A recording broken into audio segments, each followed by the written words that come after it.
Тили-тили-бом, закрой глаза скорее. Кто-то ходит за окном и стучится в двери.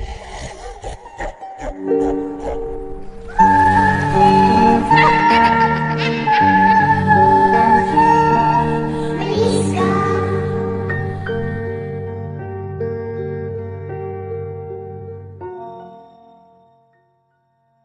Hello guys, good evening. So once again, dito ako para mag-share ng isang spooky story na hopefully makakapagpangalaban sa ating lahat. So gaya ng palagi kong ginagawa, gusto ko sanang batiin lahat ng mga OFW at mga Filipino immigrants na nanonood at nakikinig sa channel. Maraming salamat po. Sana patuloy po kayong sumabaybay at tumangkilik sa lahat po ng mga ina-upload po natin dito sa ating channel. I hope na nasa mabuti po kayong kalagayan sa mga kayong panig ng mundo na naroon ngayon. Ganon din po sa mga katulad ko nandito lang din sa Pilipinas. I hope na nasa mabuti kayong kalagayan. Salamat sa pagla-like, pag-share, pag-comment sa lahat ng mga videos na ina-upload ko po dito sa channel natin. So, thank you po talaga sa inyong lahat. At gusto ko lang din po sanang batiin po yung mga taga-ibang mundo, taga-ibang dimensyon na nanonood at nakikinig sa ating mga videos na ina-upload. So maraming salamat din po sa inyo. Sana po ay mag-share po kayo ng mga kwento nyo sa akin kung maaari lang po. At tiyak po na matutuwa po yung mga sumusubaybay po dito sa channel. So ayun po, okay, gaya po ng napapansin nyo ngayon, hindi po ako nakaharap ngayon sa camera. The reason for that is sobrang antok na po ako talaga. Feeling ko parang mahalata lang yung humihikab-hikab ako at saka kapag naghumarap ako sa camera, and then parang ngayon medyo nakahiga ako. Okay, kasi nga sobrang pagod na ako at andok. Pero hindi ko kasi pwedeng palagpasin na hindi ako makapag-upload ngayon since talagang masisira at magagahulin talaga ako. So after this, saka ako makakatulog kapag pag na-upload ko na tong video. So importante kasi. So yun, anyway, so ang kwentong babahagi ko po sa inyo ngayon, actually meron tayong isang bagong sender at saka meron pong yung repeat sender na po siya. So yung repeat sender, siya po si Zoren. Okay, so siya po yung nagpadala na rin po ng kwento dati regarding po dun sa haunted house na tinirahan po nila dati. Okay, and then ngayon naman meron parang tungkol pa rin to sa haunted house. Although meron mga kakaibang nangyari pa maliban dun sa mga nabanggit niya nung dati. So yun po, malalaman natin yon. At ngayon naman, meron din po nagpadala sa atin na galing po ng ibang bansa. So sa USA. So natutuwa ako kapag ganyan yung mga galing sa ibang bansa nagkukwento ng mga experiences nila at tungkol sa katatakutan. Naibig siya, parang nakakaano kasi syempre, pag dito sa Pilipinas, usually nandito naman tayo. So hindi na siya masyado bago. Pero pag sa ibang bansa, aminin nyo para talagang mas napipik yung interest natin kasi hindi naman natin siya mapupuntahan ng ganun-ganun lang. So, yung nagpadala ngayon ng kwento ay si Arvin. Okay, so yun nga, so kwento nila Arvin at saka ni Zoren.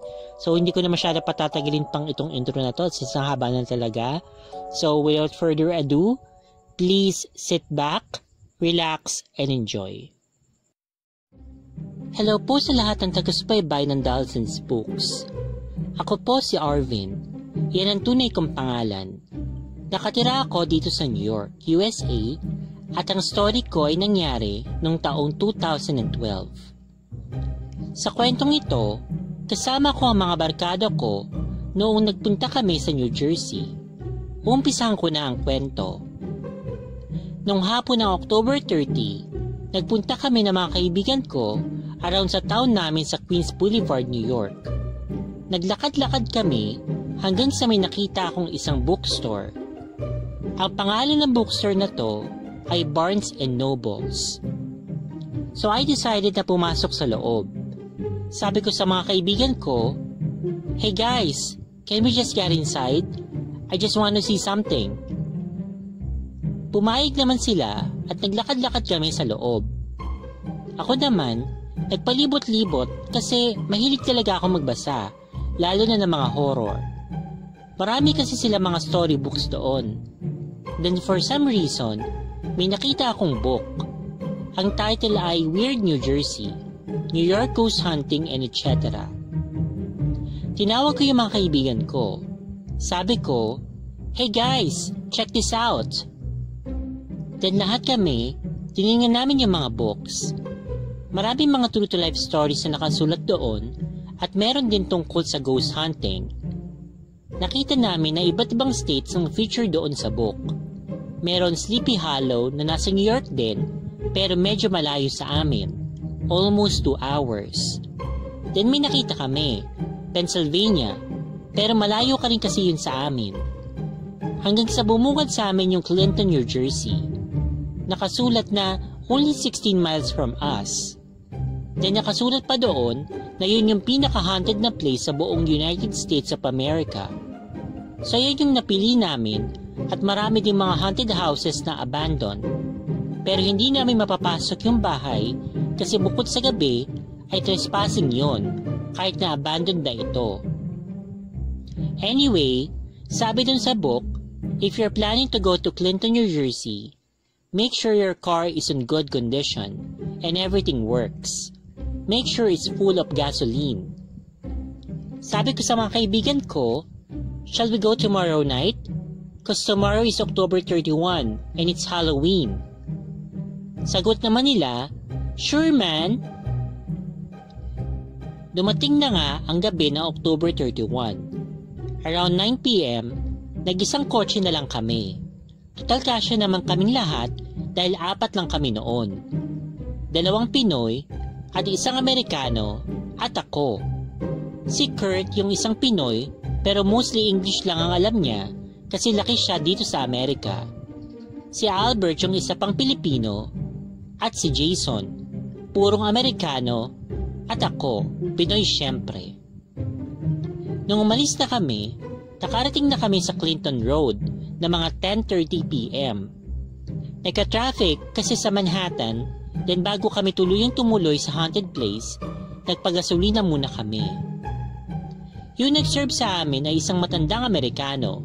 Siguro mga nasa 65 years old na siya. Sabi niya, "Where are you guys going at this time?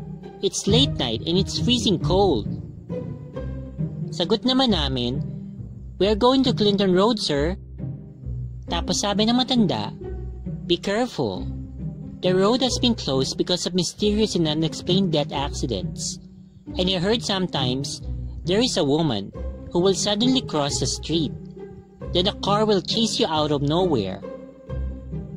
Medyo natakot ako. Nagkatinginan kami ni Albert. Sabi ko, "What do you guys think?" Ang sagot naman nila Jason at Kurt, "Come on man, let's go." So dumiretso pa rin kami at nagpatuloy. Nang papasok na kami sa loob ng exit ng Clinton Road, una naming napuna na walang kaposte-poste. It was totally 101% dark at ang pinakailaw lang na nag-guide sa amin ay yung headlight lang ng aming kotse. Pero ang takbo ng kotse namin ay only 30 miles per hour. Mabagal lang kasi dahil sobrang dilim, as in sobrang madilim na madilim talaga. Baka may bangin, mahirap na. Yung daan, hindi mo makita kung pababa o pataas. Nung tumatakbo na ang kotse, natatakot kami, lalo na ako, kasi sobrang dilim talaga. Sinubukan kong lumingon sa likod ng kotse, wala naman akong nakitang kasunod namin. After mga 3 minutes siguro, I looked back again, then bigla akong may nakitang kotse sa aming likod. It was a black car. Sabi ko kay Kurt, "Hey, where the hell did that car came from?" Nakibit balikat si Kurt and Jason said, "I don't know man." So tuloy kami sa pag-drive. Medyo nasisila na nga kami kasi naka-high beam yung car sa likod namin. Nag-reflect sa driver's mirror, sobrang maliwanag at nakakasilaw. Nilingon at pinaba ni Jason yung bintana ng kotse kahit sobrang lamig, then sinigawan niya yung driver ng kotse. Sabi ni Jason, "Hey! Can you lower your effing beam light?" Naiinis na kasi si Jason. Nag-lower beam naman yung kotse. Tapos pagkalipas ng 5 minutes siguro, yung kotse biglang nawala sa likod namin. Sabi ko sa barkada ko, where did that car go? Kasi imposible liliko yung kotse dahil yung Clinton Road ay diretso lang. Walang papaliko na pakaliwa o kanan. Ayun, natakot na talaga kami. Medyo bumilis yung kotse. Tapos, habang patuloy kami sa pagdadrive, medyo malayo na kami, biglang naiihi yung kasama kong si Jason. Sabi niya kay Kurt, "Can we stop the car? I need to pee." So bumaba kaming lahat. Nauna ako kasi naiihi na rin ako nung time na yon. Doon kami umihi sa may ilog. Pero nang fina-flashlight namin ito, hindi maabot ng flashlight yung bridge para makita namin yung ilog at ang naririnig lang namin ay ang agos ng tubig. Kaya kinuha sa akin ni Jason yung flashlight. Sinubukan niya kung makikita niya ang ilog, pero ang nangyari, may tumulak sa braso niya. Kaya nabitawan niya yung flashlight at nahulog ng tuluyan sa ilog. Nagalit pa nga si Jason sa akin. Sabi niya, "Come on man, why did you push my arm?" Sagot ko naman, "Who, me? I wasn't behind you, man." So nagtaka siya. Sabi niya, "That's weird." Then we decided to get inside the car. Kasi hindi na kami makakatagal sa lamig ng temperature. Kasi nung time na yon, 20 degrees Fahrenheit. Mas malamig pa sa freezer. Nung umalis na kami, patuloy sa pagdrive ulit.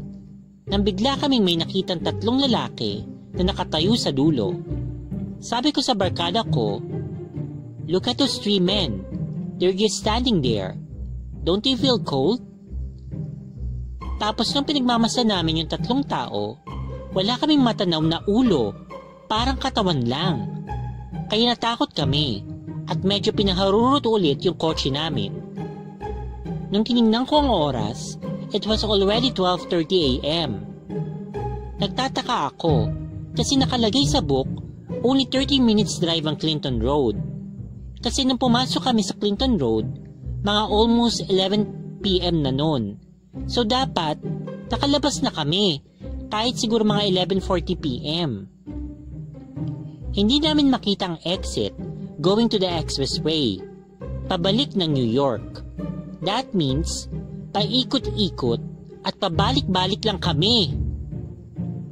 Habang nag-drive yung friend ko, nagdasal na lang ako ng palihim. And after 6 minutes, nakita na namin yung exit to New York. Kaya ayun, finally nakalabas na kami ng Clinton Road. Nung pagdating ko sa bahay, nirap off na ako ng kaibigan ko. Kinuwento ko sa kapatid ko at sa mom ko. By the way, matagal nang patay ang dad ko, kaya sa mom ko na lang nakwento and my brothers. Sabi nila, "Bakit kayo nagpunta doon? Napakadelikado at nakakatakot doon. Maraming lagim na nangyayari at hindi na nakakabalik ng buhay dahil sa aksidente na hindi may paliwanag." Niyakap ko na lang ang mom ko at yung kuya ko. Mula noon, hindi na kami bumalik sa Clinton Road. Pero ngayon 2019, nagaya ang kaibigan kong iba na pumunta doon. Pero hindi ko alam kung sasamahan ko ulit. Dito nagtatapos ang kwento ko at inuulit ko po, ang mga pangalan ng kaibigan ko na binigay ay tunay na pangalan nila at pati na rin yung sa akin. Pag-uwi namin ng Pilipinas, gusto namin bisitahin ang Diplomat Hotel sa Baguio. Okay, maraming salamat po sa pakikinig ng tunay na nangyari sa amin. Thank you so much.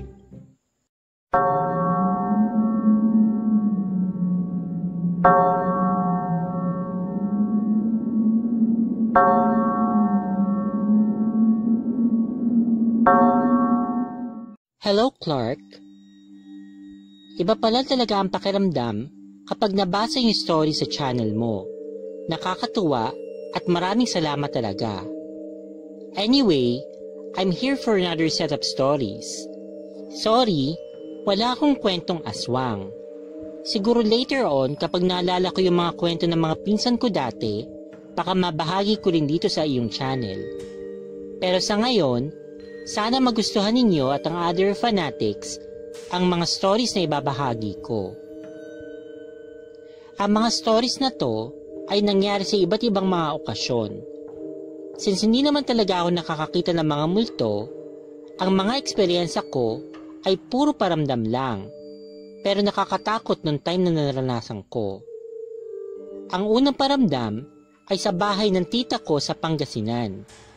Ito ay sa bahay nila Jack, hindi niya tunay na pangalan. Nagbakasyon ako sa probinsya namin na mga 1 buwan siguro. Ang edad ko noon ay maybe mga 14 years old. Si Jack ay aking pinsan, isa pang kapatid niya at ang mga barkada niya ay madalas na tumambay sa kanila. Kahit na hindi ako gaanong marunong magpangasinense o panggalatok, ay madalas kami maglaro ng kahit ano na may konti pang kalokohan at nag-uusap naman sila ng Tagalog. Sa bahay nila ay may mga picture ng lola nila na nasa elevated na mga kwarto. Tinanong ko siya about dito at ang sabi niya, deceased lola niya daw ito sa father side nila na dating nakatira doon sa bahay. Sabi niya, minsan daw ay nagpapakita ito sa bahay. Medyo natakot na lang ako sa sinabi niya. Wala naman ako naramdamang kakaiba hanggang isang gabi o madaling araw, bigla na lang akong nagising. Siguro mga 2 AM na noon. Natulog kasi kaming magpipinsan at mga barkada niya doon sa sala. Malawak kasi doon. Sa gitna na kami naglatag at sa tapat ng bintana, which is nasa likuran namin, ay ang pader ng banyo kasama ng pinto. Sa kaliwa ay yung hagdan na elevated na mga kwarto. So nung nagising ako ng 2 AM, may narinig akong kumakaluskos. Hindi ko mawari kung ano. Pagbangon ko, ay tanaw agad na ang pader ng banyo, which is andun din yung TV. Yung doorknob ng pinto ay gumagalaw at pumipihit. Hindi ko sure if ito ay nakalock. Inobserbahan ko ito kung mabubuksan. Pero hindi naman. Natakot na lang ako dahil hindi ito tumitigil sa paggalaw. Dali-dali akong nagtalokbong. Ang mga pinsan ko naman ay tulog na tulog pa rin. Kinabukasan, sinabi ko sa kanila ang nangyari. Sabi nila, wala namang ganong paramdam sa bahay na yon. Sa akin lang daw nila narinig. Sabi pa nila, baka naman daw daga. Sabi ko naman, daga? Paano niya mahahawakan yung doorknob? Pinagkibit-balikat ko na lang. Binuksan namin yung pinto at ang lock pala nito ay nasa labas. Pwede ka palang ikulong doon sa loob. So hinayaan ko na lang at umuwi na ako sa bahay nila lola na di naman kalayuan doon sa bahay nila. Doon na ulit ako natulog kila lola. Kay lola naman kasi talaga ako nakabakasyon ng mga time na yon. So akala ko, hindi ko na may experience yun. After mga 5 years, nagbakasyon ulit kami kila lola doon sa probinsya. Sincerely naman kaming dumadalaw sa Pangasinan, ay nakagawian na namin na magsimba sa Manawag tuwing piyesta. At pagkatapos ay didiretso sa San Fabian Beach para maligo. Deboto kasi ang nanay ko. Usually, tatagal lang ng 3 araw doon sa probinsya. Pagdating namin doon, nagpe-prepare muna sila nanay ng mga bibilihin sa palengke. Kaya kami magkakapatid ay sa bahay muna nila lola, tito, tita at iba pang mga pinsan. Boring dun sa bahay kaya inaya ko ng ate ko na dumalaw kila tita, yung mama ni Jack, na bumisita sa bahay nila. Ang bahay nila ay bungalow at along the road lang. So yung ibang kong kapatid ay naiwan lang sa bahay ni lola dahil mainit pa nun sa labas. Nung nakarating na kami sa bahay nila Jack, ay wala namang tao. Sarado ang gate pero hindi naman ito nakalock. So kumatok kami sa bahay at hinanap si tita. Pero wala talagang tao doon. Buti at hindi sila nananakawan dahil bukas lang ang gate. Mga 1 PM lang noon at sobrang init talaga sa labas. Napagpasyahan na lang namin ng ate ko na hintayan sila tita at kung sino man sa mga pinsan ko at manood na lang kami ng TV. That time, sa tingin ko, beeper pa lang noon ang uso, kaya di namin nga magawang matawagan kung nasaan sila. Nung nanonood na kami ng TV, sobrang tahimik lang sa paligid. Normal naman ang lahat. Parang inaantok pa ang ate ko habang nakaupo sa sofa. Malayo ang agwat ng sofa sa TV, which is katabi nga ng pinto. Siguro mga 5 meters ang layo nito. Maya-maya ay gumagalaw na naman yung doorknob. Animo ay gusto nitong buksan ang pinto. Kita ko na gumagalaw talaga ito. Napatingin ako kay ate. Libang na libang naman ito sa panonood. Nakalimutan ko na ang experience ko about sa pinto na yon, kaya nalala ko lang nung nagparamdam ulit ito. Medyo kinabahan ako dahil yung doorknob ay medyo bumibilis ang pagpihit at lumalakas ang tunog. Sabay tinabi ko doon kay ate, "Ate, boring na dito. Balik na tayo doon kila Lola." "Ah, ganun ba? Sige, nababagot na rin nga ako eh. Ang tagal nila." Sagot ni ate. Kaya malumanay kaming tumayo at lumabas ng pinto ng bahay. Pagkatapos, dumiretso kami sa gate ng bahay at lumabas. Pagkasara ng gate, tinanong ko kaagad si ate. "Ate, nakita mo ba yung doorknob?" "Anong doorknob?" Pagtataka nito. "Hindi mo nakita yung doorknob na gumagalaw, pumipihit mag-isa? Doon sa may tabi ng TV?" "Hindi. Ano yun, multo?" Tanong nito. "Oo, hindi ko lang sinabi sa'yo. Siguradong tatakbo ka pag nakita mo yung gumagalaw mag-isa." Sabi ko. Hindi naman umimik yung ate ko at parang di pa rin naniniwala. Kaya umalis na lang kami doon sa lugar. Itong experience naman na ito, hindi ko ito malilimutan sa lahat ng kwentong pinto. Ito na sigurong pinaka nakakatakot na na-experience ko. May nakita akong past sender story sa video mo about sa mga kumakatok. Medyo related ito pero ibang version ko. Nangyari naman ito nung college na ako. Masipag ako mag-aral noon at yung kwarto namin ay nag-iisa lang sa bahay dahil pinaupa na nga yung iba pero ang entrada ay sa kabilang side ng bahay. May tinatapos akong project noon. Every night ay nagpupuyat ako.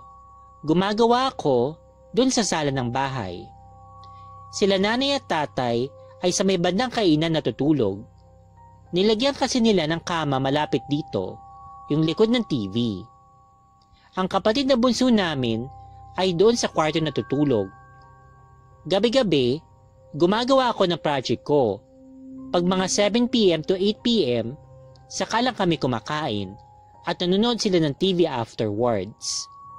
Mga 10 to 11 PM, pumuporma na silang matulog habang ako ay busy pa rin sa paggawa. Until umabot ang 12 midnight, tahimik na talaga. Patay na yung TV, sarado na rin yung mga ilang ilaw sa parte ng bahay. Tanging ang ilaw sa sala na lang ang natitirang bukas. Kapag ganong tahimik, ay marinig mo talaga kahit kaunting kaluskos kahit pa sa labas ng bahay. Siguro mga 2 to 3 AM na nun at sobrang tahimik. Tutok na tutok ako sa aking ginagawa nang biglang may narinig akong mahinang katok sa pinto. Napatigil ako ng kaunti at di na lang yung pinansin. Maya-maya ay kumatok ulit ito. Pero dalawang magkasunod naman at medyo lumakas. Pero binawaliwala ko pa rin. Iniisip ko baka may daga na makulit. Marami kasing mga bubwit sa bahay. Pero alam ko ang tunog ng daga o bubwit at hindi ito kakatok. So tuloy lang ako sa paggawa. Maya-maya, kumatok ulit ito sa narador namin. Sa panahong ito, 3 beses na ito kumatok at mas malakas. kaysa dun sa mga nauna. Ang rhythm ng katok ay parang parehas dun sa nauna, kaya medyo kinakabahan na talaga ako. Sabi ko, "Naku, iba na to, baka multo na." Naalala ko rin yung mga kwento ni Tito Omar sa mga kumakatok na wag mo raw pagbubuksan kapag dalawa lang daw ang katok. Hindi raw ito tao, baka engkanto. Dapat ay 3 para makumpirma na tao nga. Pero iba naman sa kaso nito kasi sunod-sunod nga. Naalala ko rin yung mga balita sa Marikina o Antipolo na nung mga panahong yun, kapag binuksan mo raw yung pinto, sasalubungin ka raw ng karit o anumang matalim na sandala at papatayin ang buong pamilya mo ng isang kulto na nakasuot ng robang itim. Doon naglalaro yung isip ko nung mga time na yon. Maya-maya ay kumatok na naman ito ng 6 na beses na magkakasunod at mas malakas, gaya ng ritmo ng katok. Almost parehas din ito sa mga nauna. Di na ako makagalaw at labis ang kaba ko. Napatingin ako sa may pinto.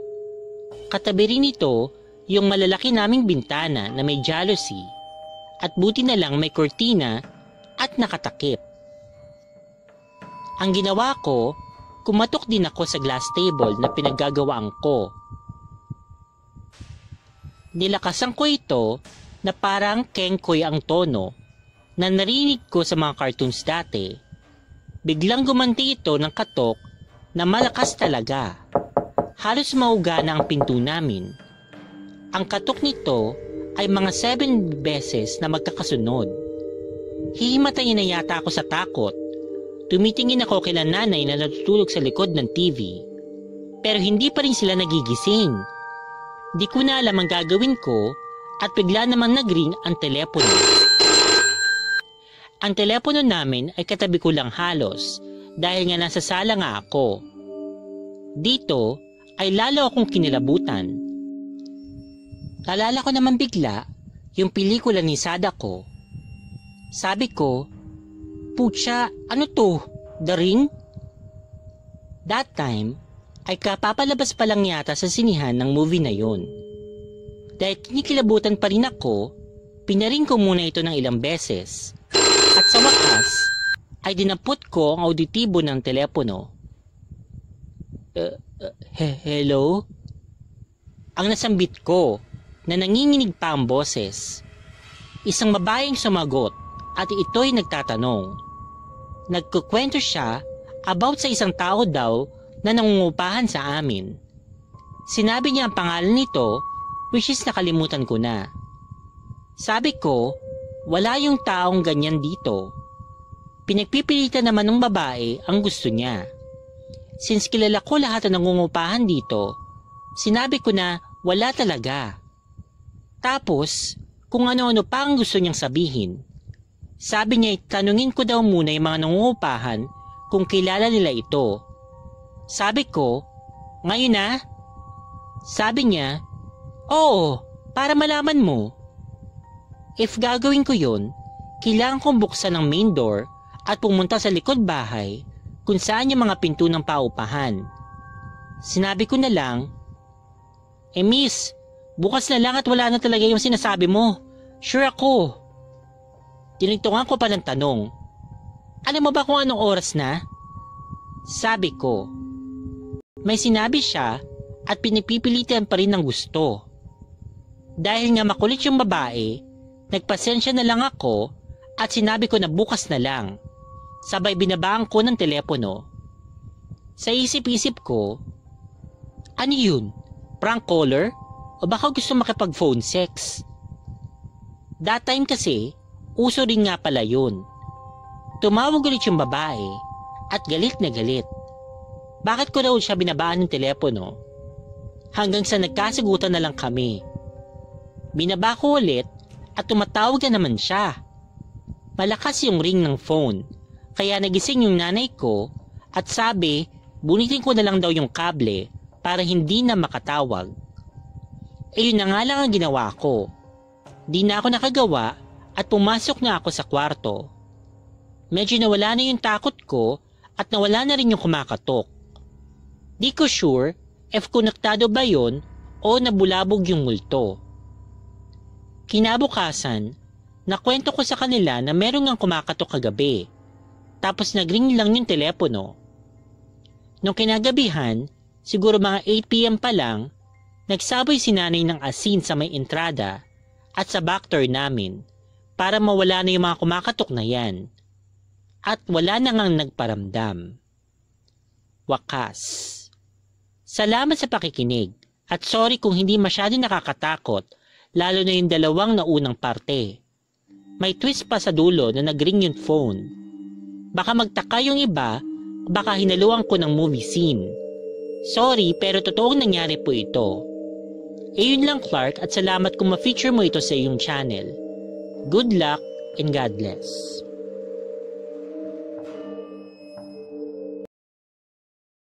Okay, so yun yung kwento nila Arvin at saka ni Zoren. Thank you talaga sa inyong dalawa, Zoren and Arvin, sa pag-share ng mga kwento ninyo. Nakakatuwa. Sana huwag kayong magsawang magpadala ng mga kwento nyo sa channel na ito, sa Dolls and Spooks. At tiyak na ma-appreciate yan lahat ng mga tagapakinig. Okay, so let's go ahead and discuss the stories na shinare sa atin ng dalawa. Unahin mo natin kay Arvin, yung tungkol doon sa Clinton Road. Okay, doon sa New Jersey. Okay, so actually nung habang binabasa ko yung kwentong to, sobrang na-excite ako. Ang wish ko, meron din akong kaibigan katulad ni Arvin, yung may mga ganun akong klaseng kaibigan, na parang may mga ganung klaseng trip. Kasi yung mga kaibigan ko naman, porque may mga edad na rin sila, may mga anak na tsaka asawa, ay hindi nila magagawa yung mga bagay na yan. So, syempre, isipin nila, kawawa yung mga anak nila pag ganyan-ganyan, pag may nangyaring masama, o tsaka, well, hindi naman sa pag-ano, pero wala ako kasing close friend talaga na may sasakyan. Kami may sasakyan naman kami, pero hindi ako marunong mag-drive, okay? So, hindi ko magagawa yun. Kasi ako, siguro kung meron akong pagkakataon na magawa yun, yung road trip, okay, napupunta kasi isang haunted na place. Ano pa nga ba yung sikat na haunted na road dito sa Pilipinas? Kung hindi, yung Valete Drive, okay? So, yan, gusto ko magbumaybay yung Valete Drive na yan sa gabi. Matingnan nga kung meron talagang white lady nagpapakita. Okay, kung meron man, tingnan natin kung makakakuha tayo ng ebidensya, like mabibidyohan ba natin siya? Pwede ba siyang picturean or whatever? So, ayun. Okay, so yun yung mga gagawin ko. So, pupunta kami ng mga kaibigan ko doon sa Valete Drive at saka magda-drive through nga talaga doon. So, wala lang, magtitrip lang. Pero hindi kami magiging masyadong reckless, no? Hindi kami mag-overspeeding. Yun lang yung mali ng iba. O kaya naman, nandun ka, naghahanap ka ng nakakatakot. Pag natakot ka naman, matataranta ka. So, hindi naman tama yung ganun. So, syempre, dapat ready ka sa mga bagay-bagay na pwedeng mangyari. But anyway, so ayun nga, itong si Arvin, naisipan ng mga kaibigan niya na magpunta dun sa Clinton Road. Actually, first time ko narinig yung tungkol sa Clinton Road.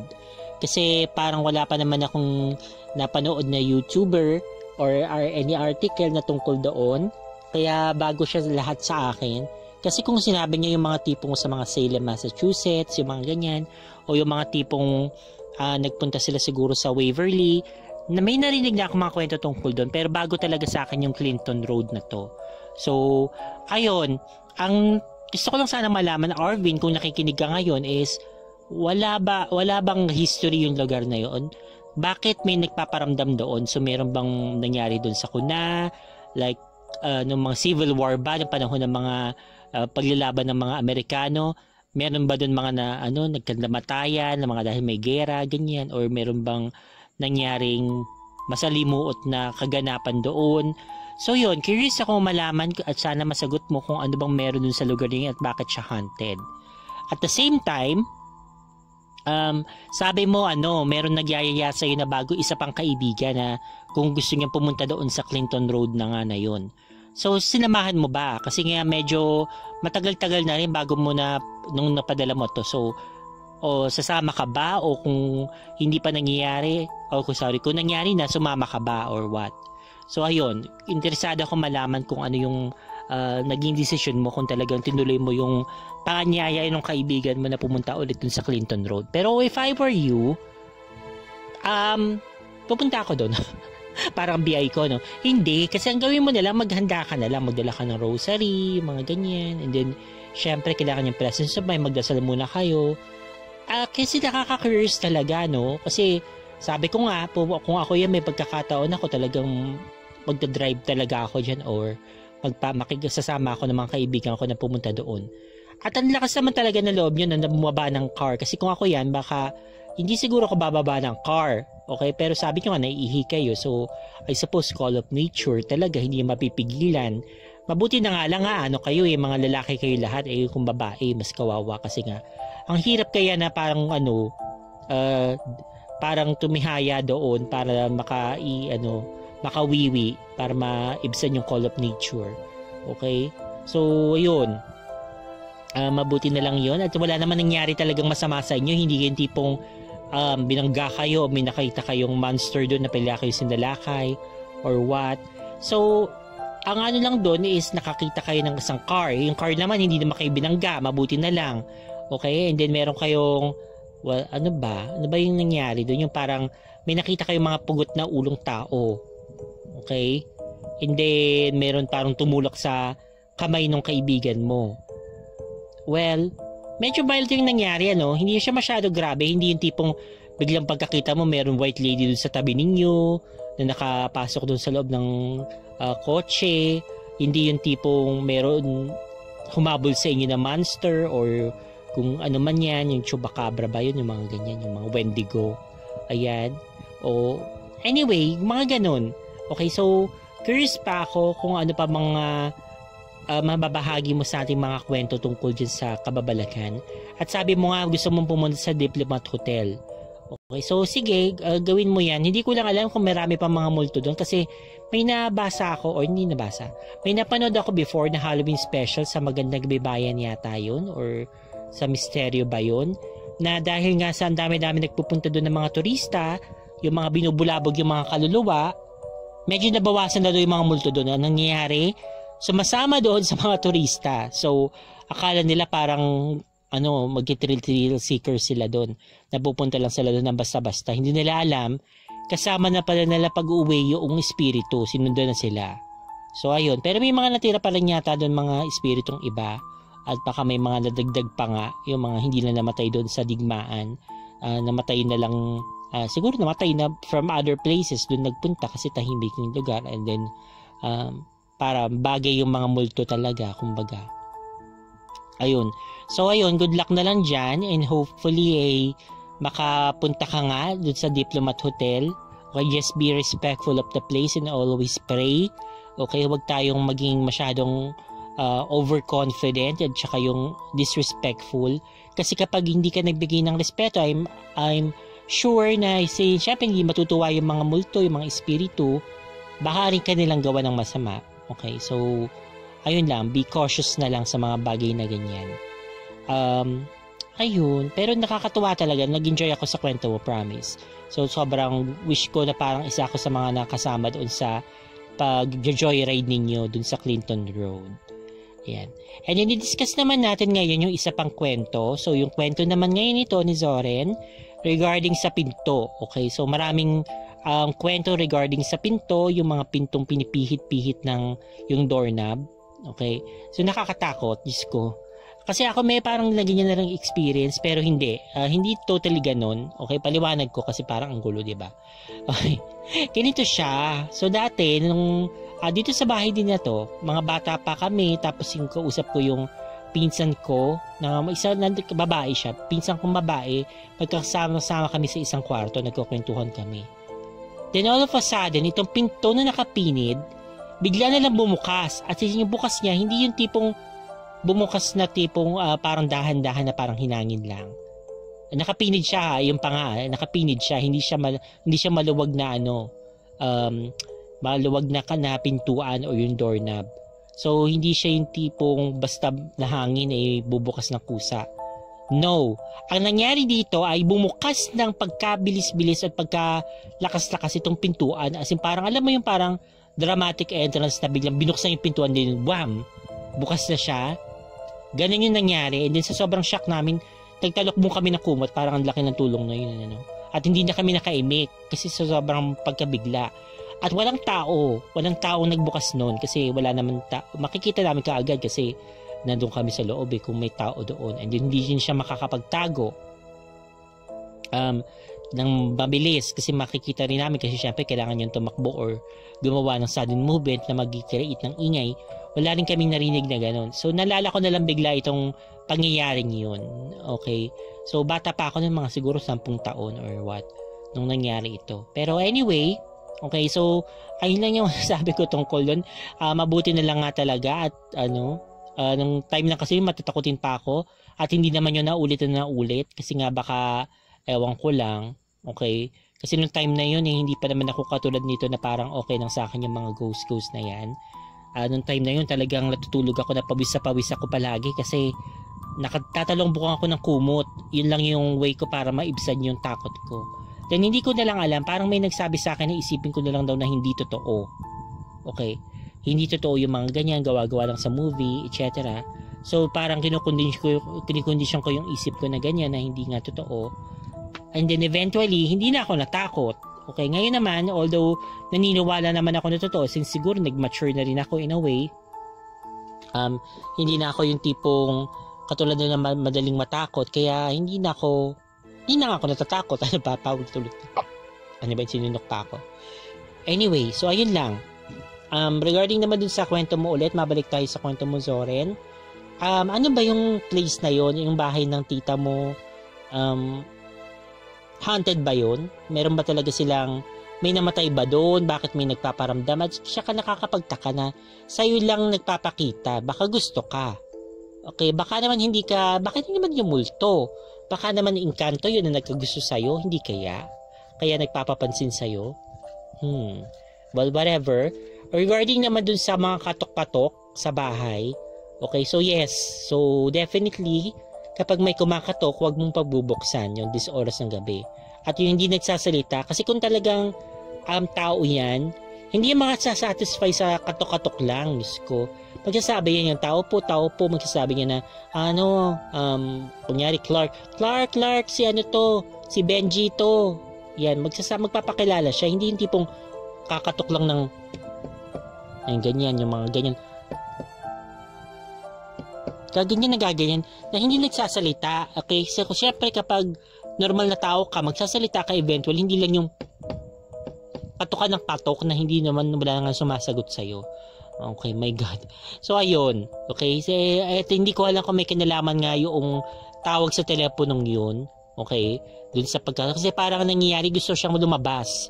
Siguro parang nilalansi siya, niloloko siya na parang, ayan, kapag tumawag yan, parang push itong babae, si ate, na pumilit dun sa tao, mas marunong pa dun sa taong nakatira doon kaysa dun sa na pinipilitan yung na gusto niya na magtanong siya ng this oras ng gabi. Ano naman kaya yun, parang na sobrang emergency. Okay, hindi na niya sabihin kung ano yung ba yung gusto niyang sabihin para tungkol dun sa taong yun. O kunyari sabihin niya, emergency, kailangan niya kasi may sakit yung sa ganyan, pakisabi na lang. Hindi. Gusto niya talaga makausap yun mismo. At the same time, lumabas siya ng this oras ng gabi na napaka-inconsiderate naman yun kung tutuusin. But anyway, so mabuti na lang at hindi talaga nagpabuyo itong si Zoren. Okay? So hindi siya pumayag ng ganun-ganun lang na parang pinupush over lang siya naman kung sino-sino. Alright, so yun lang naman actually masasabi ko regarding dun sa kwento nila. So maraming salamat ulit sa pag-share ninyo. Sana po ay wag po kayo magsawang magpadala nga gaya ng nabanggit ko kanina. So sobrang interesado ako kung ano pa yung mga ibang mga bababahagi nyo sa amin na mga kwento. Okay. So ngayon naman, let's go ahead and read kung ano yung mga naging comments ninyo doon sa pinaka-last video na in-upload ko, yung kwento nga ni Zach. Okay? By the way, okay, I'm sure na marami sa inyo yung naghihintay, excited na marinig ulit yung bagong kwento ni Zach. Masasabi ko po doon na isa ngayon po kasi si Zach po ay nagpapahinga. Kasi nga ang dami nga po niyang ginagawang trabaho, so hindi niya pa daw po tapos. Okay, and then ayaw naman niyang pilitin yung sarili niya na matapusin yung kwento, baka naman hindi maganda yung kalabasan. So, bigyan po muna natin ng time itong si Zack na recoup, maka-recover, makapagpahinga na kaunti, ganyan, para po matapos niya po yung kwento. So, I'm sure naman po na kapag, since nakita naman niya kung gaano kayo ka-excited, kapag nakita niya na okay na, baka nakapagpahinga na siya, then maganda lang yung pakiramdam niya, saka po siya magtatapos ng kwento at isasabit niya kaagad yan. Hindi niya na patatagalin yan, I'm sure. Okay, so yun nga, let's go ahead and read the comments na iniwan niyo po dun sa video na yon. Okay, so gusto ko sana magpasalamat at magsabi ng God bless kay Smart B. Sabi ni Smart B, "Hi Zack, thank you ulit sa pag-ukol ng time para mabuo lang ang story mo and in your selfless effort na mag-volunteer. I just don't know how much you joy your sharing to our mom at mga kagrupo niyang palagi naghihintay ng mga stories ni Clark. Marami kang fans dito, kaso di lang sila makalike. It's giving them energy, good vibes, at restful sleep. It means a lot to us seeing these effects. Say hi to your mom, pa, and most of all, kay Lolo Iko." Okay? So, ayun. And then, nag-reply nga si Zack, "Really, please send my best regards to your mom and her friends. We'll let them know for you." Okay? So, maraming salamat, Smart B. Yes. Sabi nga nila, sabi nga ni Smart B, totoo yun. Marami nga lang talaga silang mga nakikinig. Maring hindi lang talaga sila nagla-like or naggaganyan. Na okay lang naman sa akin. Kaya, importante lang naman doon is nag-i-enjoy kayo, natutuwa kayo sa mga kwentong ina-upload ko. So, syempre makakatulong din syempre yung mga likes yan, pagko-comment, ganyan, and then of course yung pag-share. Pero kung nandito lang din kayo talaga para sa stories, okay lang din po yun sa akin. So, hindi po ako nababother doon. Okay, so maraming salamat po. And then, salamat sa iyo, Smart B, for leaving your comment. And then, hello din kay Kwentong Lagim Creepy Horror Pasta, kay May Mien Yen, okay, at kay Maya Lori. Sabi ni Maya, "Thank you for the story. Thank you for the sender too. God bless you always, Madam Clark. Followers are counting each day." Yes. Okay, so speaking of followers. Oh my God, guys. So last I checked, we're at 9,033. Okay, 9,033 subscribers. Oh my God, ang lapit na. Konting-konti na lang, maabot na natin yung 10,000 na pinapangarap natin lahat. And then of course, hindi tayo matatapos sa 10,000. We're going to push for more. Okay, para po talagang ma-reach talaga nitong channel po natin yung kanyang full potential. And then ni-refresh ko yung page, nagdating ng isa, naging 9,034 na po tayo as I'm reading this, yung 2:47 AM. Okay, so maraming salamat po talaga. Sobrang grateful po ako sa inyong lahat. Sana po wag po kayo magsawang sumubaybay dito sa channel na to. Promise po, pagbubutihin ko pa po lalo. So, I'm going to do my best para po mapasaya po kayo lahat by way of reading scary stories na nakaka-entertain po hopefully sa inyo. Okay? So, ayun po. Thank you ulit, Maya, sa pagsabi ng iyong or pag-iwan ng iyong comment. At hello naman sa iyo, Mitch San. Eating my lunch while listening.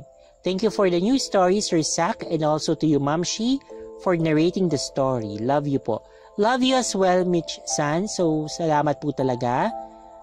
Hello din kay James Ivan Roquero, kay Romela Flores, okay, listening here in Jordan. Hello sa mga taga-Jordan. At hello din kay Ben-Hur Ludlom. Okay, and then kay James Ivan Roquero, kay Romela Flores, kay Girls Gaming. At sabi naman ni Lynn Nobles, "Oh my God, late again. Thank you for another new story, Zack. You're the best." So, okay lang yung kahit medyo late ka, Lynn. As importante, hindi mo nakakalimutan manood at makinig sa mga videos na ina-upload. So, ayun po. Thank you po talaga. At hello din kay Lily Santiago. "Hi, morning, Sis Clark, to all. Sakto update ko, if may new upload ka. Thanks sa stories. Also sa'yo, Zack. Happy Monday to all, Kadals and Spooks. God bless you all."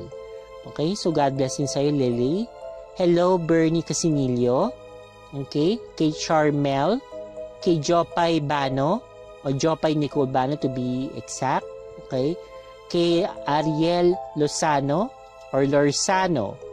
Okay, sabi naman ni Jerson Grison, wow, may new upload na. Thanks Boss Clark and Boss Zach. So yes, so maraming salamat sa panonood, Jerson. Sabi naman ni Montes, okay, si Engineer Melvin Montes, good day Clark, awesome news stories and thanks also to the sender for sharing another horror story. Thanks Clark my friend for the joy of narration. Keep up the good work and God bless to all. God bless din po sa iyo, Kuya Montes, Kuya Melvin. So ingat ka po palagi. Okay. And then hello kay Maria Victoria Mercado Gonzalez. Thanks Clark and Zach, so thrilling ang story, love it. Happy Easter to everyone. More stories to come and more power to your program, Clark. Thanks again and take care always. God bless. God bless you po Maria Victoria. Thank you for your very positive comment. Sana po ay hindi kayo magsawa at ingat po kayo palagi. Okay? And then yun. Napansin ko, yun, pinaliwanag yun sa akin kung ano yung wasay kasi tinanong ko dun sa video na ano ba yung wasay? Okay, kasi never heard. It turns out na yung wasay pala is axe or palakol sa Tagalog. Ayan. So, yun pala ang tawag nila dun sa Iloilo or sa mga Ilocano, wasay. Ay, at least now I know na yun pala yung tawag doon. Okay. So, thank you Lily Santiago. Thank you sa iba. Ang dami pong nag-comment din si Mysterious Girl. Okay, and then si Levi Lavinia. Ayun, sinabi niya rin kung ano yung wasay. Hello din kay Arlene ng Taiwan. Sabi niya, good noon Sir Sir Clark. Salamat sa new upload. Ganda talaga po kapag kay Zach yung story. Super action at marami akong natututunan na pangontra. Tungkol sa aswang, salamat Sir Zach and Sir Clark, God bless. So yes, nakakatuwa talaga yung mga kwento ni Zach. So of course, known talaga yung mga kwento niya for being action-filled. Okay, so hindi siya nakakabagot pakinggan, kumbaga. Although yung maganda rin naman yung mga kwento pinapadala sa atin ng mga senders, okay? Pero yun nga, kasi since hindi naman sila lahat katulad ni Zach na, paano ko ba sasabihin to? Na yung tipong mga meron talagang narration na makipaglaban sa mga ganyan. So tayo naman mga ordinaryong tao na nakakakita o yung mga ibang nakakakita, ako kasi hindi ako nakakakita. Okay. So syempre, hindi tayo yung tipong maglalabas ng latigo at maghahampas ng mga aswang kapag meron ka nakitang aswang. Hindi naman tayo ganun ka-prepared o kaya hindi naman tayo retrained for that. So, yun. Kaya ganun syempre yung mga kwento. Kapag nakakita ng aswang, most likely tatakbo ka lang. Hindi ka na makikipag-away. O kung nakakita ka ng multo, ganun din, tatakbuhan mo lang din or what. Kasi hindi ka naman siguro talagang parang raised para makipaglaban sa mga ganun. So, I understand kung bakit iba yung mga stories na pinapadala. Na okay din naman kasi nga it's relaxing. Katulad ako, na-relax ako nung nagbasa ako ng mga stories na yon. So, what more pa pag napakinggan ninyo? Kasi it's really, really nice. Okay, yung simple lang. Yung walang masyadong hindi siya yung tipong kalunos-lunos. Okay, it's still good. Okay, so ayun. Thank you sa comment mo nga, Arlene ng Taiwan. Sabi naman ni Miss GBG. Okay. Thanks, Mama. It's Kuya Zach's story again. Ganda ng English accent mo, Mama. Talaga ba? Sabi nga ni Zach, binabulol daw ako. Anyway, at ang ganda po ng background song, yung mapapalaban lang siya, kaka-suspense. Yes, okay. So, salamat Miss GBG. At nagustuhan mo yung American accent ko na pilit. Okay, pinilit ko lang talaga kunyari. Pero anyway, so ayun po. At salamat din at na-appreciate mo yung parang pag-change ko ng music. Okay, so sana hindi kayo nabingi. Hininaan ko na yan So, ayan. Hello kay Algene Saldonido, okay? Thank you for the new story, Sir Zach, and thank you for narrating a new story, Sir Clark. God bless both of you. So, thank you rin, Algene. Sabi naman ni Stephanie Hermoso, hi, Ma'am Ski and Sir Zach. Salamat po talaga. Loved it. And I know that place. Akin na lang yon, Sir Zach. Hi, na parang nanonood ako now. Na-imagine ko na naman na parang nandoon din ako. Yes, marami talaga doon sa banda. Ang wasay po, Mamski, ito na, is axe. Kasi axe is wasay, di ba, sa Bisaya? Correct me if I'm wrong, Sir Zach. O bakit nga pala Sir Sak inatake ka? Okay, thank you again Sir Sak and Mamski Clark at God bless us all. Ingat po tayo lahat. So yung tanong naman dun sa kung bakit siya inatake, sabi ni Sak sasagutin niya daw yun sa kwentong ibabahagi niya sa atin sa susunod. Hindi nga pa nga lang tapos na basahin. Nagawin yung kwentong yun. So wait na lang po muna natin. Okay. So sabi naman ni Richelle Luces, wow na story again Sak, habang pinapakinggan ko, para lang ako nanonood ng movie. Part 2 ulit Sak. Thanks Sak, wasay din sa amin madam. Opo, okay, yes. So wasay is axe, now I know. Sabi naman ni John Marquez, okay, yes, new video. Palagi pa ako nakikinig sa iyo, Kuya Clark, galing mo magkwento. Nakaka-relax ang boses mo, by the way, nice story, keep it up. Talaga ba? Salamat. Natutuwa ako pag may nagsasabi na ganyan, na maganda daw yung boses ko, nakaka-relax ang boses ko. Kasi I've never heard that. Probably kasi nga, minsan nagsigaw lang ako or what. But anyway, okay, so thank you at na-appreciate mo, John Marquez.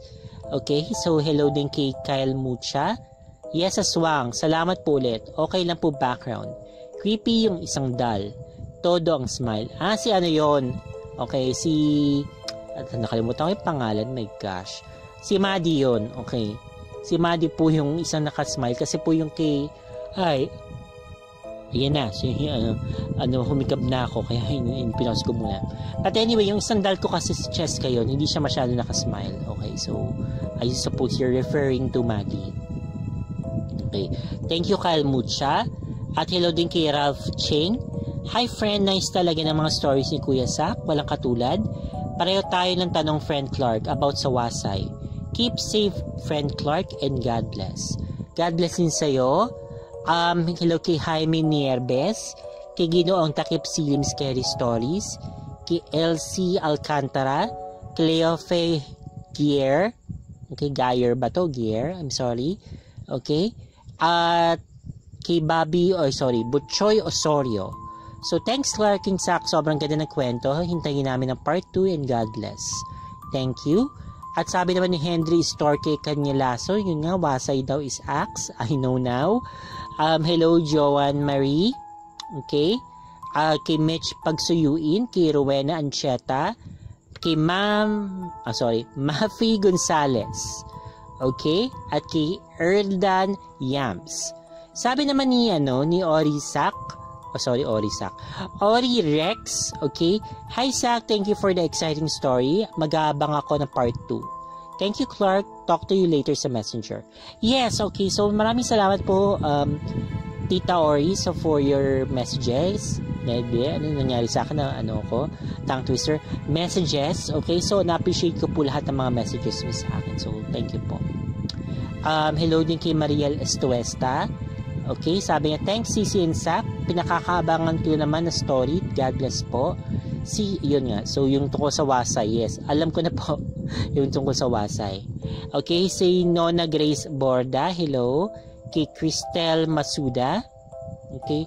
Kay Steph Ray Agahan. Sabi ni Steph Ray, Happy Easter sa ating lahat. And thank you Clark sa bagong video. At sa bago mong kwento, Sak.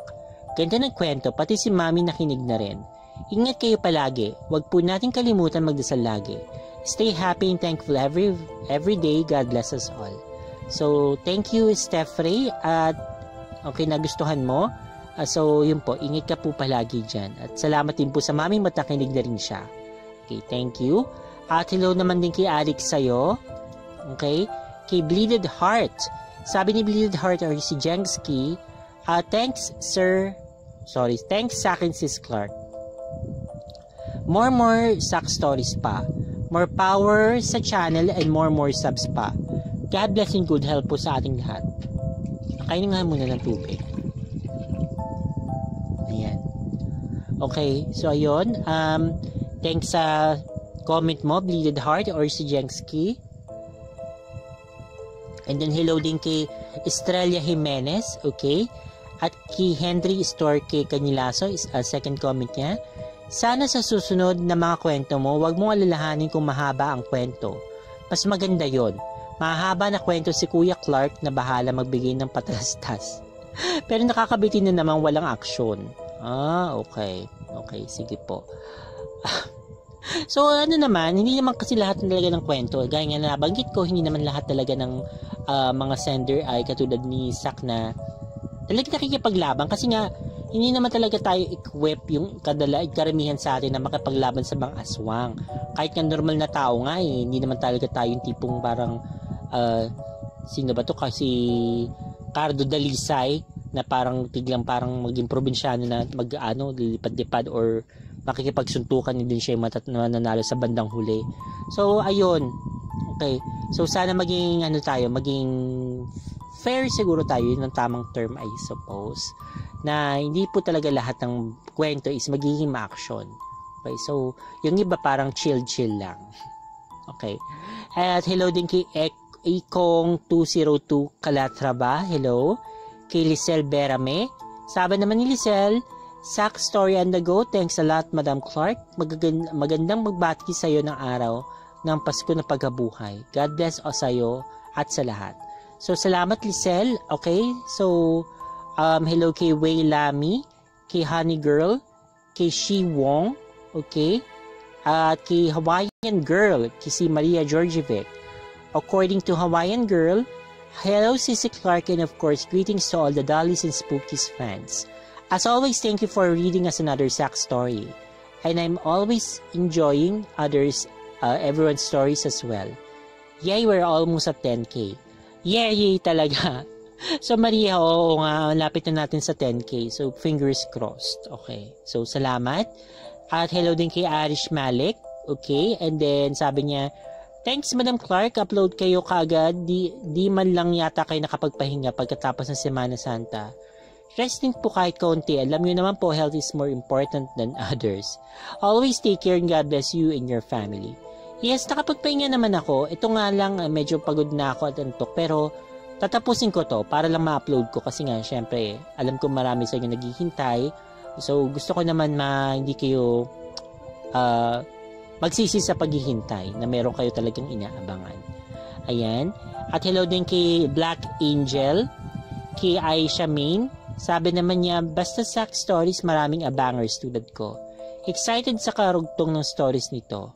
At waiting pa rin sa karugtong tungkol sa manananggal kung ipaghahiganti ba talaga ng asawa o hindi. Ha? Na-share na yun actually, nabigay na yun ng una pa. Yun tungkol dun sa kwentong yun. Dun sa pasisikatan kita sa araw, sis. So, Aisha Main, nasagot na yun. Naghiganti nga yung mga pamilya nung manananggal na yun. So, malalaman mo yung buong kwento sa pasisikatan kita sa araw. So, pa-check na lang po yun. Okay. Hello din kay Neil Moreno. Okay. And then, sabi niya, ganda ng story pero hinihintay ko lang yung kwento ni Diego. Yung kay Diego, medyo hindi ko alam. Kasi po, sa ngayon po, hindi ko po talaga siya makontak. Nagtampo talaga si Diego. So, bigyan po natin siya ng time. Baka naman po magbago isip niya eventually at ma-share niya rin po yung mga iba pa pong kwento niya sa atin. So, ayun po. Sabi naman ni Alamin Chic, wow, sobrang ganda. Salamat, Sak, sa patuloy na pagbibigay ng magandang kwento. Salamat, Memi Clark. Hindi ako nagsasawang makinig sa mga kwento mo. More power and bless your channel. God bless you and love you. Okay, so salamat Alamin Chic. Love you too at sana po okay ka po palagi.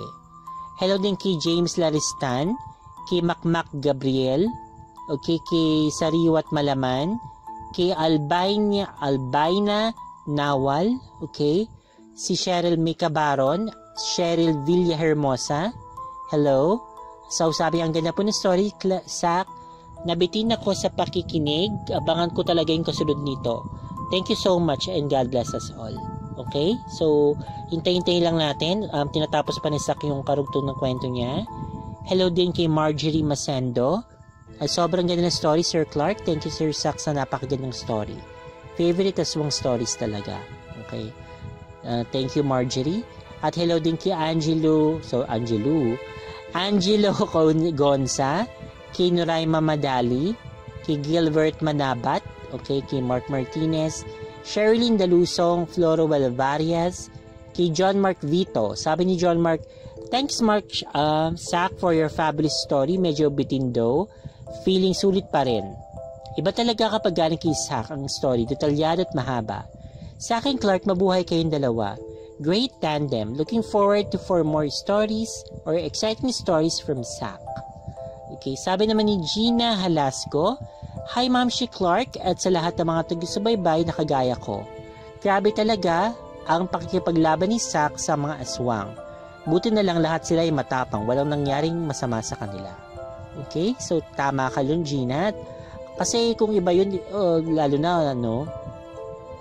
si Zach lang naman yung may nalalaman tungkol sa mga ganyan, mga aswang-aswang. Hindi ko lang alam, tapos may mga babae pa. Nako, kung mahina-hina lang itong si Zach at saka yung mga kasama niya, baka naging sila na talaga pinag-ginawang hapunan nitong mga aswang na ito. At mabuti na lang talaga nakatakas sila doon. Okay. So, ayan. Hello din kay Lenny Matsudo. Kay Cristel Mazuda. Okay. Sabi niya, ano ba yan nangyari? Sir Clark, ano po ang Facebook mo? Pwede pong malaman at gusto ko pong mag-order ng Dolls and Spooks na t-shirt. My FB is Marichu Jane Masuda. Okay. So, Marichu Jane, ang gagawin ko na lang ay i-add kita ngayon. Okay. So, ayan. Ano nangyari? Bakit hindi ko na-copy? Anyway, so yan. Ina-add na kita ngayon, tawag nito, Marichu. Okay, Marichu Jane. And then, sa Facebook na lang tayo mag-usap tungkol nga doon sa pagkuha mo ng mga t-shirts. Okay, so thank you. Si Rosaline de la Vega. Tama ba? May nalagpasan yata ako. Ito. Si Rosaline de la Vega. Hello. Ano to? Asalamu alaikum mga kabayan. Kamusta sa akin, Clark? Thanks for the new upload. May God bless you more. So, okay, sorry. May God bless you and everyone. So, thank you, God bless you sa'yo, Rosalind. I think yung para ito yung greeting ng mga parang Arabo or mga Indian. Asalamu alaikum ba yun? Okay. Asalamu alaikum. Okay. Parang doon ko siya narinig. Anyway, so yun, salamat. At si Boy Inato, okay, hello sa'yo. Kay Siegfried Bayel. Kay Ate Clark sa As the Story sa pinanggalan naman po dito sa Pilipinas.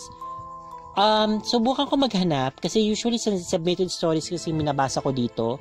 So unless may mag-share na experience nila regarding sa pinanggalan, well, ayun. So our hands are tied. Okay, kung tutuusin. Pero anyway, so try ko pa rin maghanap. Hello din kay Siegfried Bayel, okay? Parang inulit ko lang, ikaw yung kanina. Sobre, ano ba to? Sabaw na ako. Okay, sige, let's make this sort of fast. Hindi naman sobrang fast, pero okay. Hello kay Michael Valdez. Sana gumawa muna ng part 2 si Mr. Zach. Nakakita na ako ng aswang, kaya naniniwala ako sa Zach. Marami din ako natutunan sa Zach. So, maraming salamat at marami kang natutunan, Michael. Hello kay Joey Smith Infante. Kay Torhata A.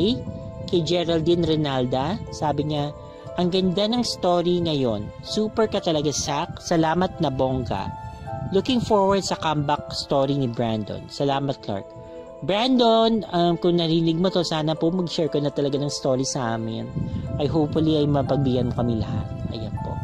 Hello din kay NJ Shots, kay FHFHGM, okay? And then kay Irene Alquesalas, kay Mel Villamor. Sabi naman ni Alessa Deras, okay, wow, Zach series again. Thanks, Zach. Na late sa pakikinig, di kagigising lang po. Night shift kasi sa work. Tulog pang umaga. Hey, thanks Ma'am Shi Clark, OFW from Kuwait. Enjoy listening sa lahat. God bless us all. So, salamat Alessa at ingat ka dyan sa Kuwait. Okay, hello din kay Jem Dance. Sabi naman ni Ryan Plaza, Uy, Zach, story again. Thanks, Zach at Clark. Di nyo talaga kami binibigo ng mga listeners ninyo. More stories pa po and thank you. God bless us always. So, God bless din, Ryan. Hello kay Emily Sitzman, kay Alina Ventura, at sabi naman ni Chay Echage, okay, new upload, yehey, na-miss ko na naman, na-miss na naman kita, sisi ko, miss your voice so much. Thank you ulit kay Zach at sa may bago ulit na stories. More to come pa po sana. Nakaka-enjoy talaga pakinggan ang pagkukwento mo, sisi ko. Damang-dama. Continue mo lang yan, don't change. We love you. Take care lagi and God bless you always. Bunch of kisses. Okay, salamat Chay at ingat ka rin dyan and love you too. Okay. Salamat po at palagi po kayong sumusubaybay talaga. Sobrang grateful po ako talaga sa inyo. Okay, so sobrang bawing-bawi ako sa mga lahat po ng mga pagpupuyat, mga ganyan, yung pag-devote ng time para po gawin yung mga videos dahil nga po ramdam ko talaga na supportado niyo po ako. Okay, so maraming salamat po. Okay, hello din kay Abby Pawilan. Okay, Pasawilan. Okay, I'm sorry. Ano ba nakailang sorry na ako? Yun, I stand corrected. So, it's Pasawilan. Good evening, Madam Clark. Thanks sa upload sa kwentong favorite ko. Ang cute talaga ng mga dolls mo, Madam. Salamat po. At sabi naman ni Angela Maird, ang ganda ng mga stories ni Sak, nakakabuhay ng dugo. Pag po magpapagot Sak sa pag-share, Ma'am, banggit mo ang real name ko sa FB at name ko dito. Always here to support your channel. So, salamat Angela at sorry kung nabanggit ko. Okay lang naman sana. Okay. Ayun. So, hello din kay MB. At sabi naman ni, si MB pala na sabi niya, watching here from Abu Dhabi. So, hello sa mga taga Abu Dhabi, MB. Sulaika Di Masingkil, sabi niya, hello idol, ganun din sa mga taga-subaybay at taga-pakinig ng Dolls and Spooks. Ang ganda talaga ng story, nakikinig ako habang kumakain ng dinner. Take care always and God bless you. Salamat Sulaika. Hello din kay Jerome Tulod. Okay. At kay Honey Girl. Sabi ni Honey Girl, ang ganda ng story ni Sak. Hinahabol ko ang hininga ko, nininervyos at takot na takot ako. Abangan ang part 2 Sak. Salamat sa'yo. God bless you. Okay. At kay Tinkerbell, wow, may new upload. Thank you, Madam. God bless always. At thank you, Sak. Sana hindi ka magsawang mag-send and share ng experiences mo. Looking forward pa kaming mga listeners, subscribers sa mga stories mo. So, thank you, Tinkerbell. Okay, kay Pecky, hello. Kay Maria Miranda, hello din sa'yo. Then kay Beat, B-E-E-T. Salamat sa new stories and Sir Clark from Negros ako, Sir Sak and Clark. Nahawa Mrs. ko from HK. Nakikinig na din sila sa inyo, hahaha. At sa mga anak ko, nakikinig din sa inyo. Pero takot pa. Shoutout po ulit si Jabes Guapo Nami Kilay. Cute. Hahaha, yan lang daw. Nagalit kasi si Tambo Kikoy. Kasi mataba. Meaning sa Tagalog yan, Sir Clark. Sis, wait ko part 2. Take care ulit. So yes, pakinti na lang po muna yung part 2. So eventually, bibigyan po yan sa pagtapos niya pong gawin. Hello kay Jerson Mabaylan. Wow, Idol Sak. Ganda ng story. Halo-halo talaga. Nakakatakot kahit nakikinig lang. Abangan ko part 2 nito. Sana walang nasaktan sa inyo. God bless po at salamat Idol. Okay. Sabi naman ni hello din kay Linda Raceles, kay Chelsea Wu, kay Annelie Adanza. Sabi niya, hi Clark, lagi ako nanonood at nakikinig sa inyong programa. Sobrang excited talaga. So maraming salamat Annelie. Hello din kay Jobel Alberto, kay Dayan de la Peña, Archie Perez, Joy na Lamparas, okay? At kay Jaglen 10, I love you. Sabi niya, grabe talaga story mo, Sak. God bless talaga. Sumusubaybayan. Okay. Susubaybayan eh. Haha, di na ako nakapaghintay na kasunod na kwento. Okay. So, thank you sa pagsubaybay, Jaglen. Hello din sa'yo, Andrew Dio. Kay Shara Valencirina. Hello. Kay Nona Grace Borda. Sabi naman ni Luisito Ramos, yan sinasabi ko, isa ang pamilya ko na nasalanta ng bagyong Yolanda, Boss Clark. Muntik na mamatay ang mga mag-ina ko. Mabuti nilang nakaakyat sila sa pinapagawang bahay na malapit sa kanila. Rooftop, bali, third floor, konti na lang, aabot na yung tubig dagat. Walang bubong, walang dingding, walang pader. Open yung time na yun. 8 months pa lang yung anak namin. Salamat sa Diyos at ligtas sila at nakasurvive. Dahil dito ako sa Riyadh ng time na yon, nung bagyong Yolanda. Kaya parang awa nyo na mga kababayan, wag nyo ibaboto yung mga demonyo, mga dilawan na yan. Lalong-lalo na mga, nagmura siya, pero ayoko na banggitin yung pangalan. Kinukurakan ng pondo ng Yolanda. Wala kaming nakuhang tulong ni isang kusing mula sa gobyerno nung panahon ng administrasyon. Nagmura siya.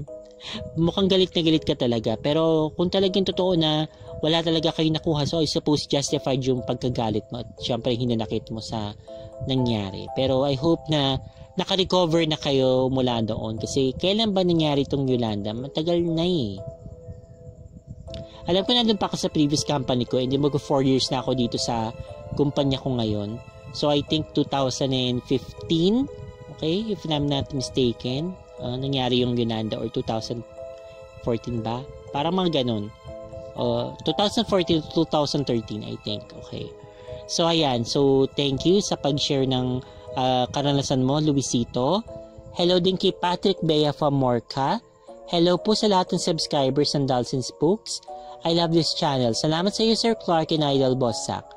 Pat Bea, pa-shoutout po. Belated happy 2nd anniversary sa amin. Patrick Bea, thanks po ng marami. So, advance happy anniversary sa inyong dalawa, Patrick and Bea. Sana magtagal po ang inyong relasyon. Okay, at mas maging matibay pa. Okay? So, hello din kay Max Steven De Villa. Sarap talaga pakinggan ang mga kwento ni Sak. Naging silent listener ako for a couple of months. Miss ko na si Brandon and then si Juan Pedro Luna. Okay? So, thank you Max Steven Villa. Hello din kay Evan Rosel Brosas. Hello. Granny Salcedo. Hello sa'yo. And then si Jamiel Charles Escobar. Hello. Kay Hasmin Abrantes. Sabi niya, hi po Clark. Ang ganda po talaga ng kwento. The best ka talaga, Sak. Ang gaganda talaga ng mga kwento mo. Salamat sa pag-share ng stories mo. Hello kay Melody Pacanya Dingding. Okay. At kay Fushia Suber. Kay Rolf Tarnate. Sariwat Malaman ulit. Okay. Mabel Miranda. Yes, Ma'am Shi. Talaga, dami talaga patay. Kasi I'm from Tacloban. Then naging ghost town muna yun. Ng ilang weeks after Yolanda. Sobra the most unforgettable experience na naranasan ko. Talaga naman, kasi kami dito binaharin talaga. Bumaharin dito sa amin, hindi nyo lang alam. Pero hindi naman katulad ng nangyari sa mga Tacloban na talagang lampas tao. So, muntik-muntika na. Okay, medyo parang hanggang dibdib dun sa street level. And then, buti na lang medyo may baitang nakaunti itong bahay namin, although bungalow siya. So, pero pumasok pa rin yung tubig. Okay, so yun. Ang hirap maglinis ng tubig na may mga putik-putik. Kung hindi nyo lang alam. Yung mga hindi na pa nakaranas. Sobrang mahirap. Ayan. Okay, and then hello din kay Mary Inocencio. Yes, Sak. Series ulit. Dati ako lang nakikinig ngayon. Ngayon pati yung husband ko nakikinig na rin. Sir Clark, thanks again sa pag-share ng story. Di ko na ulit mahintay ang next story ni Sak. Na-addict na ako dito sa channel mo. Honest to say, thanks again and again. God bless, stay healthy and young. Salamat Mary Inocencio. God bless din po sa inyo. Hello din kay Merle Ace Manangkil. Kay Gilbert Gipalaga. Celine Altesa. Sabi naman ni Celine, hi Ma'am Clark, naon pa lang ako magkikinig. Dami kong na-miss na episodes. Mahina kasing signal sa probinsya na pinuntahan namin. Isa pa na natatakot ako makinig. Okay, na-imagine ko kasi yung mga stories mo. Take care, Ma'am Clark, and God bless sa ating lahat. So, maraming salamat din sa iyo, Celine. I hope na nakapagbakasyon ka na maayos. So, hindi ko nga pala alam kung talagang bakasyon yung ginawa mo. Baka may ginawa kayo. Pero anyway, so, I hope na everything went well. At hello din kay Eliana Elon Daet, okay? Kay Jonalyn Felias, naka-character, Korean character, hindi ko mabasa. Sabi niya nasa Incheon, Korea daw siya. So, hello sa inyo, sa Incheon, Korea. Mark Garfin, hello. Aris Pakulaba, Si Alpha Omega, hello sa'yo Alpha Omega. Kay Eliana Elon Dait nga. Kay Faye Mags. Erwin Likudan. Burns A. Sabi ni Burns A. Thanks for another great story, Zach. You really have very interesting stories and very descriptive that it helps me imagine the setting. It's as if I'm watching it in my head. Parang ganon. All your stories take us to a different world, and your world as you were growing up, and your families. I'm always looking forward to watching your videos, Sis Clark. Thank you. Okay, so maraming salamat. Burns A. Hello din kay Jory Villegas. Sabi naman ni Nika May Abelgos, hi po Sir Clark and Zach. Nawa po ay nasa mabuti kayong kalagayan at kalusugan. Salamat po sa bagong upload na story. Mabuti na lang at nagtiwala kayo kagad kay Ailing Aida kahit hindi niyo pa lubos nakakilala. At mabuti na rin at buti din tinuluyan si Manang Aida kahit na inundayan ka ng tanda. So ibig sabihin buti hindi niya tinuluyan si Manang Aida kahit inundayan ka ng taga. At nagkaisa kayong lahat at sa sumunod na balak na gawin. At nakailis kayo nagligtas kaya kahit hinamon niyo ang mga aswang. Excited na po ako sa karugtong na story mo, Sir Zach. Congrats po, Sir Clark, at konting kembot na lang 10K na. God bless to us and more power. Yes, maraming salamat po, Nika May. So, konting kembot na lang talaga. 10K na tayo. So, konting push pa. Ayan. Hello kay Jeje Ru, kay Jessie Lover D. Sabi niya ang OA pa na nito. Ano ang OA? Ano ba? Grabe ka ha. Anong OA? Hindi pa nga masyado eh. May yung iba kaya mga stories ni Zach talagang may mga talagang fighting scenes talaga kung tutuusin. So ayun. Anyway, to each her own. So hello kay Bernie Casinilio. Tanong ko lang po kay Zach kung nahirapan ba yung okay. Tanong ko lang kay Zach kung nahipan ba ng aswang yung ulo mo, magiging aswang ka na rin ba? Sabi naman ni Zach, as far as I know, hindi. Okay, so salamat po. Kasi sabi ng matatanda sa amin, kapag nahipan daw ng aswang yung bumbunan, yata tawag doon, may posibilidad daw na magpapasa ng baging aswang nila. Ay nahipan ang ulo ko ng asawa ko nang pinahihinala ang aswang sa amin noong nakaraang araw, kaya worried ako. Okay, kung asawa mo yun, so siguro naman by now alam mo na kung aswang siya o hindi. Pero anyway, sabi naman ni Zach, okay, siya nga pala si Psalm 23 verse 4. Actually hindi. Kapag kinapikan nila sa bumbunan ay mapapasa ilalim ka sa kanilang kapangyarihan. Doon ay maaari na nilang gawin ang gusto nila sa'yo. Sabi naman ni Bernie kasi nila, okay, salamat po. Sabi niya, okay. Alam niyo po, idol kita, inaabangan ko lagi ang mga stories na pinapadala mo. Siya nga pala, yung lolo ko po ay kilaring manggagamot sa amin. Hindi ko alam kung ano ang makakayahan niya. Isa lang alam ko, takot ang mga aswang sa kanya. Noong umuwi kami ng asawa ko noong Holy Week, sinabi niya na ako daw ang papasahan niya ng pagiging manggagamot at lahat ng kaalaman niya dahil daw ako ang unang apo na lalaki. Pwede po ba yon? Matatakutin ako tsaka hindi bukas ang third eye ko. Okay. Sabi naman ni Zach, pwede naman yun. Saka ang pagkakaroon ng kakayahan na makakita ay isang kakayahan na kailangan ng isang manggagamot. Actually, kung ipapasa yun sa iyo, mas magiging enhance pa yun at mas makakakita ka ng mas marami ka makikita. Sa una lang naman yun nakakatakot at parang feeling mo hindi ka normal dahil nakikita mo ang hindi nakikita ng ibang tao. Naranasan ko na rin yun.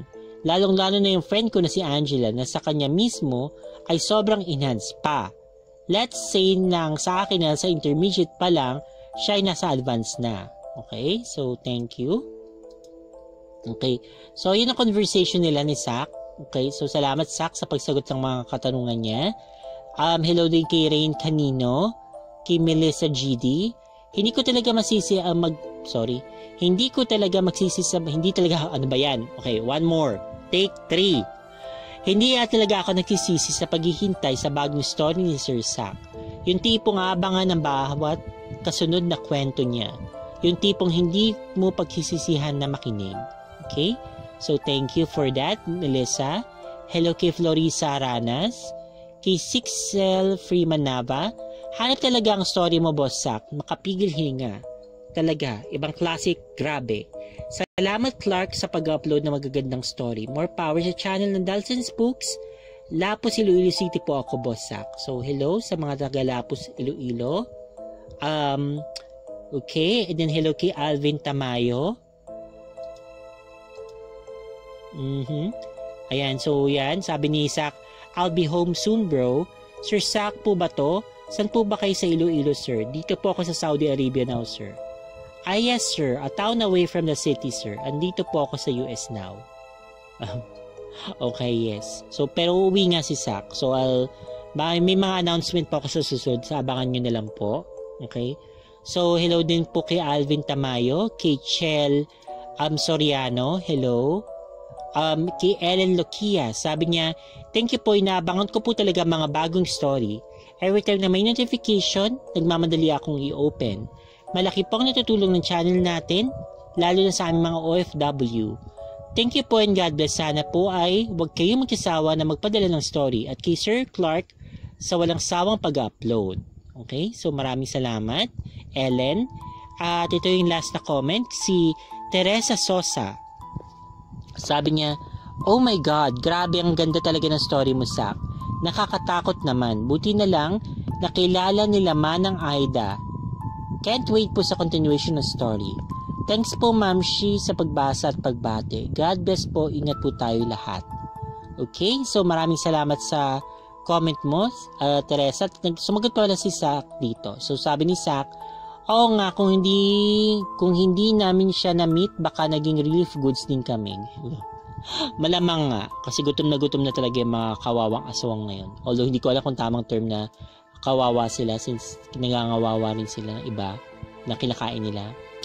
Anyway, so ayun, so yun po yung mga comments. So salamat po, keep those comments coming. So maraming salamat.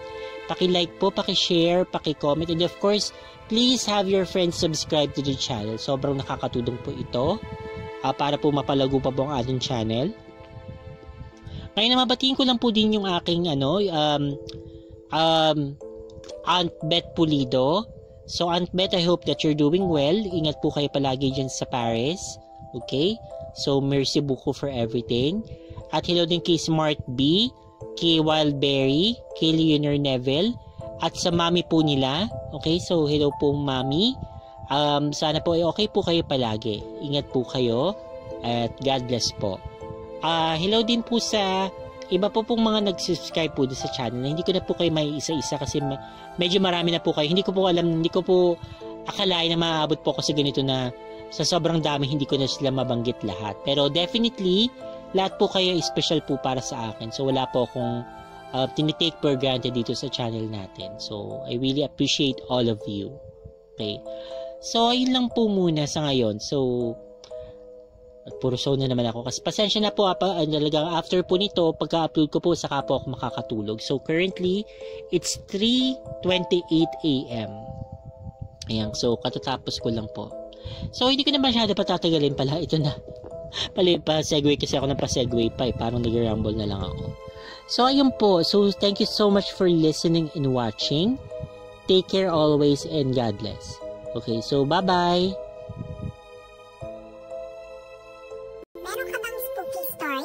I-share? Kung ganon, ipadala mo na yan sa dalsandspooks@gmail.com. Huwag din kakalimutan na mag-subscribe, mag-like, mag-comment, at i-share ang video. Kung hindi, pupuntahan kita sa bahay mo.